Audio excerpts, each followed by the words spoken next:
नमस्कार दोस्तों, स्वागत है आपका भोजपुरी नाव में। वीडियो में बात करने वाले हैं अरविंद अकेला कल्लू और नीलम गिरी के एक धमाकेदार वीडियो सॉन्ग के बारे में, जो कि है दोस्तों भोजपुरी लोकगीत, जो कि कल सुबह यानी कि 28 अप्रैल सुबह 6 बजे वर्ल्ड वाइड रिकॉर्ड्स भोजपुरी के यूट्यूब चैनल से रिलीज़ होने को तैयार हो चुका है। गाने का नाम है बिहा बिना बिगड़ तारू, जिसे गाया है अरविंद अकेला कल्लू और शिल्पी राज ने। और इसमें आपको धमाकेदार परफॉर्मेंस दिखने वाला है नीलम गिरी का भी। हम सब जानते हैं दोस्तों कि नीलम गिरी जब भी अपना ठुमका लगाती हैं तो काफ़ी भोजपुरिया लोगों के दिल में तहलका मच जाता है।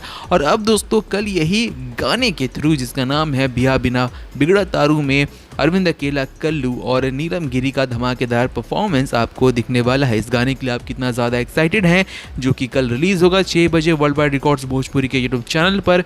कमेंट सेक्शन में ज़रूर लिखकर बताएं। इस वीडियो को लाइक करें, ज़्यादा से ज़्यादा शेयर करें और जल्द से जल्द हमारे 20,000 सब्सक्राइबर्स कंप्लीट करवाने में हमारी मदद करें। मिलते हैं आपसे दूसरे वीडियो में, तब तक के लिए देखते रहें भोजपुरी नाव।